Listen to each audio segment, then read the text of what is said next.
نحمده ونستعينه ونستغفره ونؤمن به ونتوكل عليه ونعوذ بالله من شرور أنفسنا ومن سيئات أعمالنا من يهده الله فلا مضل له ومن يضلله فلا هادي له أشهد أن لا إله إلا الله وحده لا شريك له وأشهد أن محمدا عبده ورسوله.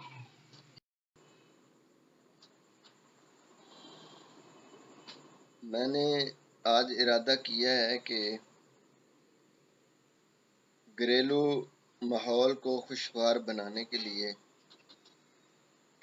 اور تحمل اور بردباری سکھانے کے لیے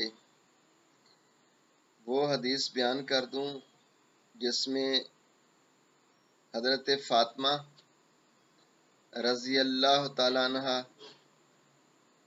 کے گھر جب حضور نبی پاک صلی اللہ علیہ وسلم تشریف لائے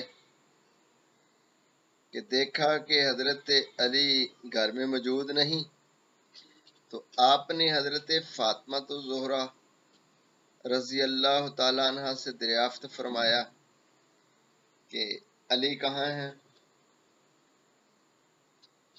تو حضرت فاطمہ رضی اللہ تعالیٰ عنہ نے عرض کی کہ یا رسول اللہ صلی اللہ علیہ وسلم، میرے اور ان کے درمیان کچھ ناگواری پیش آ گئی تھی اور وہ مجھ سے خفا ہو کر کہیں باہر چلے گئے ہیں۔ تو نبی پاک صلی اللہ علیہ وسلم میرے یہاں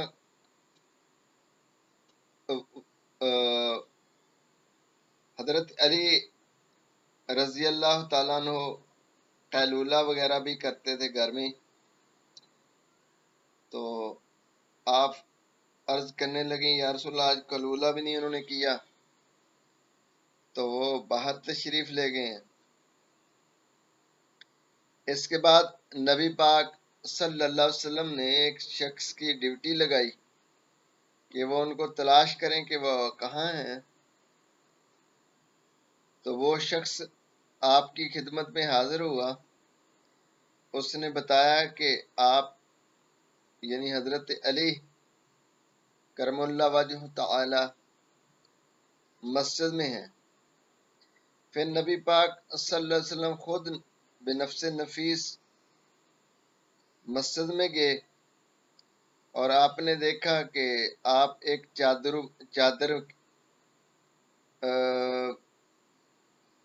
میں وہ لیٹے ہوئے ہیں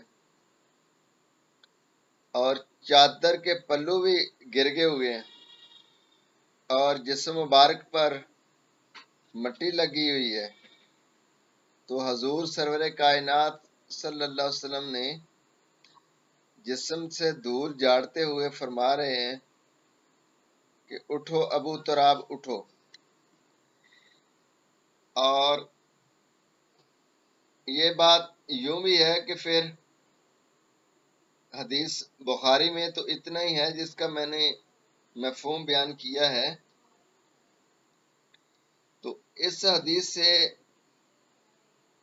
کچھ پہلو جو ہم نے سیکھنے ہیں وہ یہ کہ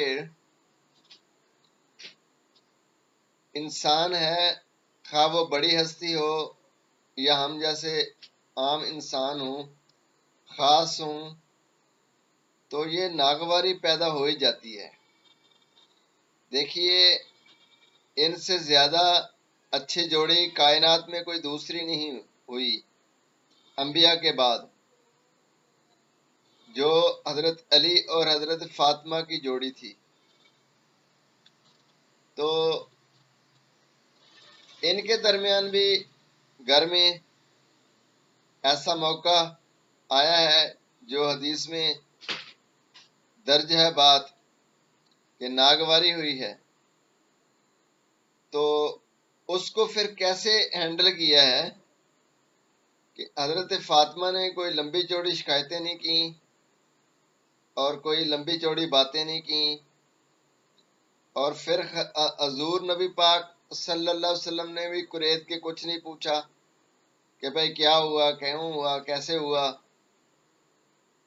اور آپ نے جا کے حضرت علی علیہ السلام کو جگایا ہے، اور ایک دوسری جگہ پہ ہے کہ وہ تشریف فرما ہوئے ہیں، گھر میں لے کے آئے ہیں، اور ایک طرف حضرت فاطمہ اور دوسری طرف حضرت علی، اور خود درمیان میں حضور نبی پاک صلی اللہ علیہ وسلم لیٹ گئے ہیں۔ تو دونوں کا ہاتھ اپنے ہاتھ پر اوپر نیچے رکھ کے اپنے جسم مبارک پر، اور فرمانے لگے کہ یہ لو صلح ہوگی۔ تو یہ اسی وقت کا واقعہ ہے یا کسی اور ٹائم کا واقعہ ہے؟ کتابوں میں ایسا لکھا موجود ہے۔ تو ہمیں اب کیا سیکھنا ہے کہ ہم نے بھی لمبی چوڑی باتیں نہیں کرنی، جب بات کو سلجھانا ہوتا ہے تو نرمی اختیار کرنی ہوتی ہے، درگزر اختیار کرنی ہوتی ہے۔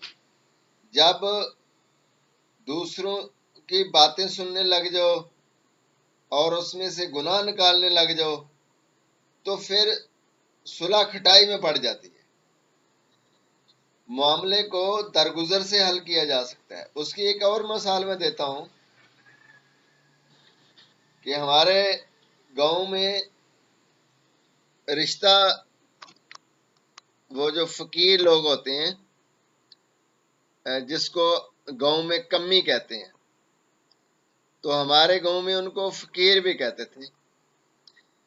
تو ان کا رشتہ ہوتا ہے نا کہ ایک یہاں لڑکے کی شادی کی ہوتی ہے تو بہن کی بھی اسی گھر میں شادی کی ہوتی ہے، اس کو وٹا سٹا بھی کہتے ہیں، مختلف زبانوں میں لوگ پتہ نہیں کیا کہتے ہوں گے۔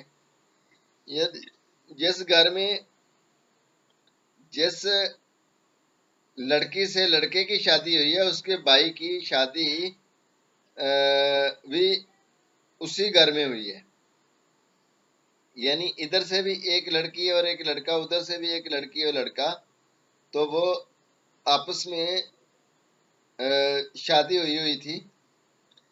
تو کسی بات سے ان کا جھگڑا ہو گیا۔ میں ایسا بندہ ہوں کہ میں تفصیلیں نہیں پوچھتا ہوتا، تو مجھے علم نہیں تھا، تو وہ بات چلتے چلتے 1 سال گزر گیا، اور گاؤں کے اور دوسرے گاؤں کے لوگ جو چودھری لوگ ہوتے ہیں انہوں نے کافی کوشش کی کہ آپس میں ان کی صلح ہو جائے، لیکن صلح کرانے میں سارے ناکام ہو گئے، اور 1 سال ہو گیا تھا کہ وہ لڑکی، ان کی لڑکی ادھر بیٹھی ہوئی ہے اور ان کی لڑکی ادھر بیٹھی ہوئی ہے، تو آپس میں انہوں نے لڑکیوں کو روک لیا ہوا ہے اور ان کی صلح نہیں ہو رہی۔ تو ایک ہمارے گاؤں کا دھوبی تھا،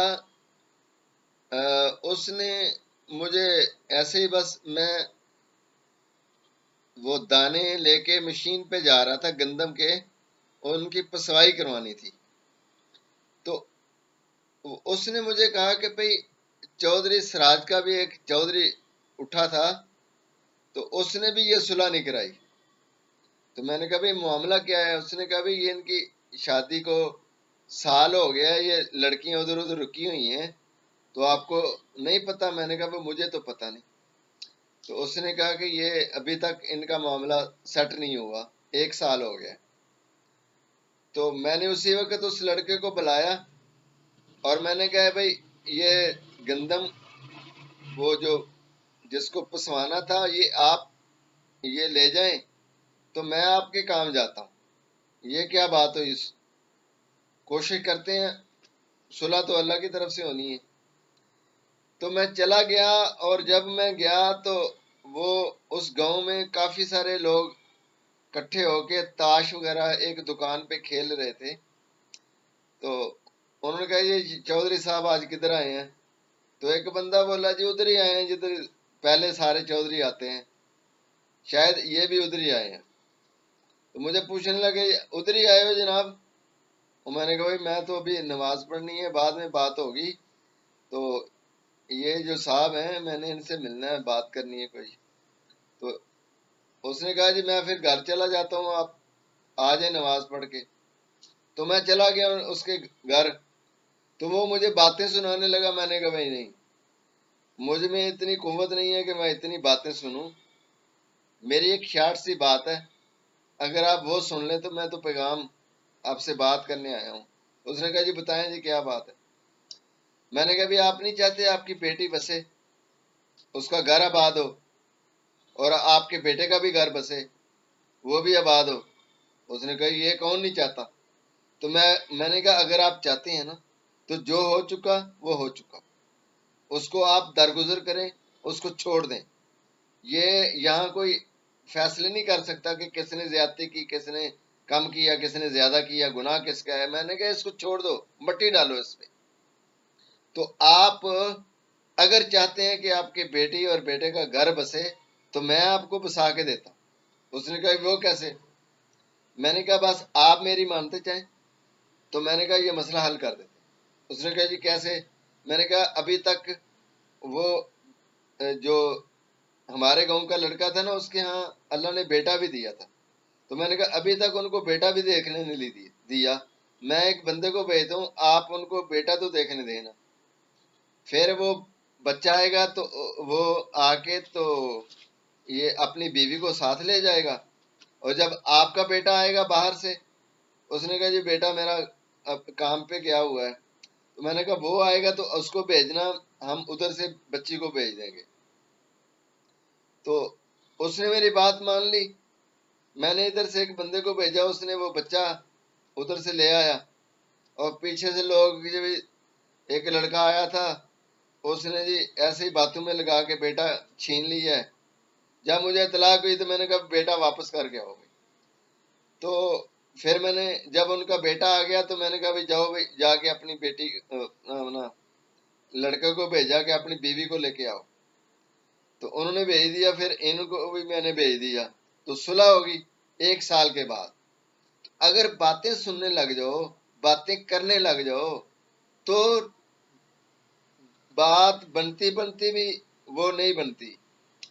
تو جب ہم ایک دوسرے سے درگزر کرنے لگ جائیں، معاف کرنا شروع کر دیں، برداشت کرنا شروع کر دیں، تحمل کریں، تو معاملہ حل ہو جاتا ہے. اب سارے چوری دونوں فریقوں کی باتیں سننے لگ جاتے تھے، اور وہ کسی کو کچھ کہہ دیتے تھے، کسی کو کچھ کہہ دیتے تھے. وہ صلح کیسے ہو بھائی؟ صلح ایسے تھوڑی ہوتی ہے. تو دونوں گھروں کو درگزر پہ لایا اور اللہ پاک نے صلح کرا دی. تو یہ معاملے تحمل اور بردباری کے ہوتے ہیں. تو حدیث سے بھی یہی بات ثابت ہو رہی ہے. کوئی لمبی چوڑی باتیں نہیں ہوئی، کچھ نہیں ہوا. آپ نے یہی فرمایا کہ بھئی آپ کے چچا کے بیٹے علی کے بارے میں کہاں ہیں؟ وہ گھر پہ نہیں ہے، ایسی ناگواری سی بات ہوئی ہے. تو آپ نے پھر کوئی اور تو نہیں باتیں پوچھی، نہ حضرت فاطمہ نے کچھ لمبی چوڑی باتیں کی ہیں. تو ہمیشہ درگزر، تحمل، بردباری، یہی بات ہے. شیطان ایسے آنے نہیں دیتا. شیطان تو کہتا ہے کہ بس بدلہ لینا ہے، دوسرے کو نیچا دکھانا ہے، خود بڑے بن کے بیٹھنا ہے. تو ہمیں اللہ پاک نے جو چند روز زندگی دی ہے، اس میں پھر عدالتیں پروان چڑھتی ہیں. اگر یہی تہیہ کیا ہو بندہ تو ہمارے میں اتنی قوت نہیں ہے کہ ہم دوسرے کو ہر صورت میں چت کر سکیں. تو اگر ہم کر لیں گے تو کیا ملے گا؟ چند روز زندگی ہے، خوشی سے گزارو اور پھر واپسی کا ٹکٹ لو. یہاں کسی نے بھی ہمیشہ نہیں رہنا.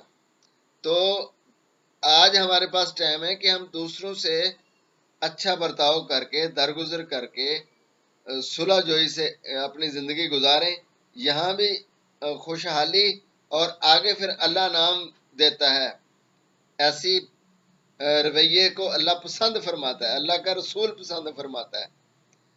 تو اللہ پاک ہم سب کو دین کو صحیح سمجھنے کی توفیق عطا فرمائے. وما علینا الا البلاغ.